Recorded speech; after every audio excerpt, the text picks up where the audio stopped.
அனைவருக்கும் வணக்கம். தெய்வ குழந்தைகள் பகுதியில் 8வது பகுதியை பார்ப்போமா? தாயும் படித்து குழந்தைகளும் படித்து வரும்போது அதிக வேலை இருக்கும் அல்லவா?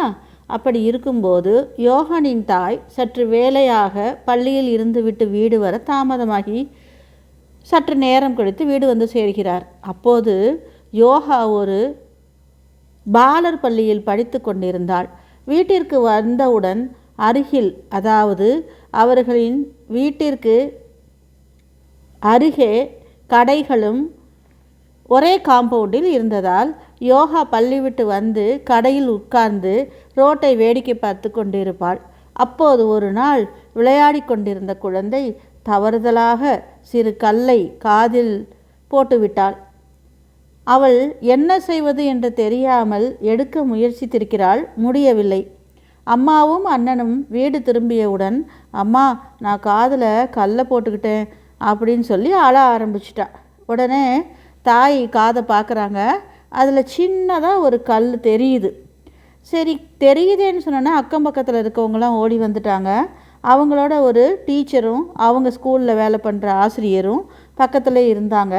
அவங்களும் ஓடி வந்து கல்லை எடுக்கிறதுக்காக கொஞ்சம் ட்ரை பண்ணுறாங்க. ஏதாவது நம்மளே எடுக்க முடியுமா அப்படின்லாம் எடுத்து ட்ரை பண்ணுறாங்க. ஆனால் அவள் வலிக்குதுன்னு அழ ஆரம்பித்த உடனே, சரி, இந்த வேலை வேண்டாம், நீ நாளைக்கு ஸ்கூலுக்கு வர வேண்டாம், நான் போய் உனக்கு லீவு சொல்லிடுறேன், நீ குழந்தைய கூட்டிகிட்டு ஹாஸ்பிட்டலுக்கு போ அப்படின்னு அந்த டீச்சர் சொல்லிடுறாங்க. உடனே இவங்க ராத்திரி பூரா தூங்கவே இல்லை. குழந்தை என்ன ஆகுமோ ஏதாகுமோன்னு பயத்திலேயே அழுதுகிட்டே படுத்துருக்குறாங்க. குழந்தையும் அம்மாவும். அப்பாவும் வெளியூரில் இருக்கார் வழக்கம் போல். கடைசியில் காலையில் எழுந்திரிக்கிறாங்க. எப்படா பொழுது விடியும் அப்படின்னு சொல்லிட்டு காலையில் எழுந்திரிச்சு யோகனை வந்து ஸ்கூலுக்கு அனுப்பிச்சுட்டுட்டு அம்மா என்ன பண்ணுறாங்க, குழந்தைய தூக்கிட்டு ஹாஸ்பிட்டல் போகிறாங்க. அங்கே ஹாஸ்பிட்டல் போடுற அந்த டாக்டர் என்ன பண்ணுறாரு, ஒரு ஊசியை வச்சுக்கிட்டு அந்த காதில் இருக்கிற கல்லை எடுக்கிறேன்னு சொல்லிட்டு இப்படி நோண்டி நோண்டி பண்ணுறாரு. குழந்தை அப்படியே துடிக்கிறா. அவளை இறுக்கி பிடிக்க முடியல அம்மாவால். அழுகிறா. குழந்தை அழுகவும் அம்மாவும் அழுகிறாங்க. அப்போது நோண்டினதில் ரத்தம் வந்துடுது. உடனே அவர் என்ன சொல்கிறாரு, நீங்கள் நாளைக்கு யாராவது ஒருத்தர் அவங்க அப்பாவையோ யாரையாவது கூட்டிகிட்டு வாங்க, குழந்தைய இறுக்கமாக பிடிச்சாதான் கல்லை எடுக்க முடியும் அப்படின்னு சொல்லிடுறாரு. அம்மாவும் பிள்ளையும் அழுதுகிட்டே வீடு வந்து சேர்றாங்க.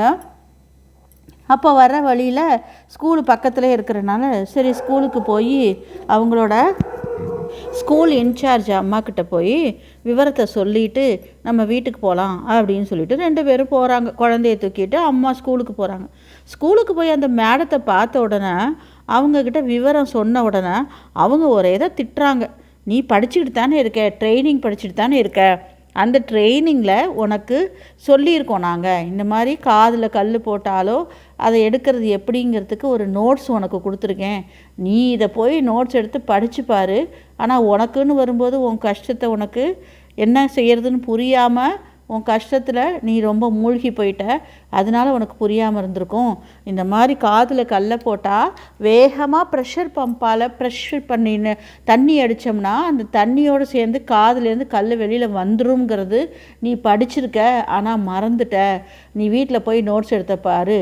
நான் வந்து எனக்கு தெரிஞ்ச ஒரு ஃப்ரெண்டு டாக்டர் இருக்கார், அவரோட அட்ரஸ் கொடுக்குறேன், நீ அங்கே போய் பாரு, அவர்கிட்ட போய் சொல்லி இந்த நாளைக்கு அங்கே கூட்டிக்கிட்டு போ அப்படின்னு சொல்லிட்டு உடனே அவங்க என்ன பண்ணுறாங்க, ஃபோன் பண்ணுறாங்க. ஃபோன் பண்ணி முடித்த உடனே அந்த டாக்டர் என்ன சொல்கிறாரு, இன்றைக்கி வேண்டாம், நாளைக்கு காலையில் குழந்தைய எடுத்துகிட்டு வர சொல்லுங்கள் அப்படின்னு சொல்லிடுறாரு. சரின்னு சொல்லிட்டு மேடம் என்ன சொல்கிறாங்க, நேராக அந்த டாக்டர்கிட்ட போ, நாளைக்கு சரியாக போயிடும், கவலைப்படாமல் வீட்டுக்கு போ, இன்றைக்கி போய் வீட்டில் போய் ரெஸ்ட் எடு அப்படின்னு சொல்லிடுறாங்க. சரின்னு வீட்டுக்கு வந்தோடனே இவங்க அம்மா என்ன பண்ணுறாங்க, ஐயோ தனியாக நம்ம போய் திரும்பவும் கஷ்டப்பட வேண்டாம் அப்படின்னு சொல்லிட்டு நேராக போய் அப்போல்லாம் வந்து எதுவுமே விஷயம் சொல்லணுன்னா ஃபோனெல்லாம் கிடையாது. உடனே அவங்க என்ன பண்ணுறாங்க, ஒரு டெலகிராஃப் ஆஃபீஸுக்கு, போஸ்ட் ஆஃபீஸுக்கு போய் அவங்க சித்தப்பாவை ஊர்லேருந்து வர சொல்லி ஒரு டெலகிராம் கொடுக்குறாங்க. எதுக்கும் அவரோட சப்போர்ட் இருக்கட்டும்ன்ட்டு. சரின்னு சொல்லிட்டு அவரும் நைட்டாக கிளம்பி காலையில் வந்து சேர்ந்துடுறாரு. காலையில் திரும்பவும் யோகனை ஸ்கூலுக்கு அனுப்பிச்சிட்டு 2 பேருமா சேர்ந்து அந்த டாக்டர்கிட்ட குழந்தைய கூட்டிகிட்டு போகிறாங்க. அந்த டாக்டர்கிட்ட போன உடனே அவர் என்ன சொல்கிறாரு, ஓஹோ காதில் கல்லை போட்டுக்கிட்டாளா, சரி சரி வா பார்க்கலாம் அப்படின்னு சொல்லிட்டு அவங்களோட அசிஸ்டண்ட்டெல்லாம் கூப்பிட்டு எல்லாம் ரெடி பண்ணுங்க அப்படின்னோன்னா அவங்க என்ன பண்ணிட்டாங்க, கடகடன்னு ப்ரெஷர் பம்பை கொண்டு வந்தாங்க, ஒரு பேனை கொண்டு வந்தாங்க, காதுகிட்ட வச்சாங்க, ப்ரெஷர் பம்பில் இப்படி தண்ணி அடித்தாங்க, டபால்னு தண்ணியோட அந்த கல்லும் வந்து அந்த பேனில் விழுந்துருச்சு. எடுத்து பார்த்தா ஒரு மிளகு பெருசு ஒரு கல்.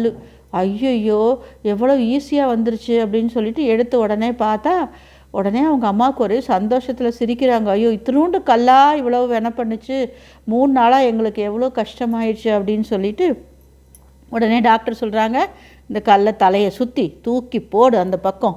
இனிமே அம்மா இல்லைங்கிறதெல்லாம் நினச்சிக்கிட்டு கஷ்டப்பட்டுக்கிட்டு இந்த மாதிரிலாம் கல்லெல்லாம் காதில் போடக்கூடாது, சரியா?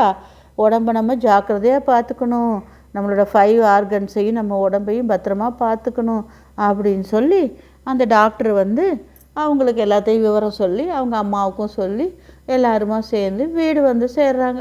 வீடு வந்து சேர்ந்த உடனே சரி மேடம்கிட்ட போய் சொல்லிட்டு வந்துடலாம் அப்படின்னு சொல்லிட்டு வீட்டுக்கு போகிறதுக்கு முன்னாலே என்ன பண்ணுறாங்க, நேராக மேடம்கிட்ட போகிறாங்க. மேடம் நீங்கள் சொன்னது ரொம்ப நன்றி, நாங்கள் வந்து நல்ல விதமாக கல்லை எடுத்தாச்சு அப்படின்னு சொல்லிட்டு, சரி சரி பார்த்தியா நோட்ஸ் எடுத்து பார்த்தியான்னு, நேற்று நைட்டே நான் எடுத்து பார்த்துட்டேன் அப்படின்னு அவங்க அம்மா சொல்கிறாங்க. பார்த்தியா நமக்கு கஷ்டம் வரும்போது எல்லாத்தையும் மறந்துடுறோம், சரி போனது போட்டு நல்ல வேலை இன்றைக்காவது வந்து என்னை பார்த்தியே அப்படின்னு சொல்லிட்டு அந்த மேடம் வந்து நீ வீட்டுக்கு போய் ரெஸ்ட் எடுத்துக்கோ, குழந்தைய நல்லா தூக்க வச்சுட்டு நாளைக்கு ஒரு நாள் ரெஸ்ட்டை எடுத்துக்கிட்டு நீ நாளைக்கு ஸ்கூலுக்கு வந்தால் போதும்னு சொல்லி லீவு கொடுத்து அவங்கள வீட்டுக்கு அனுப்பிச்சி விட்டுறாங்க. எப்படி பார்த்தீங்களா, நமக்கு கஷ்டம் வரும்போது நமக்கு யார் வந்து நமக்கு உதவுறாங்களோ அப்போ தான் கடவுள் இருக்காருன்னு நம்ம புரிஞ்சுக்கிறோம். குழந்தைங்கள ரொம்ப கவனமாக வளர்க்கணும். 2வது, நன்மை செய்தால் நமக்கு துன்பம் வரும்போது யாராவது ஒரு வடிவில் நமக்கு உதவுவாங்கங்கிறதையும் இந்த நிகழ்வுனால தெரிஞ்சுக்கிறோம்.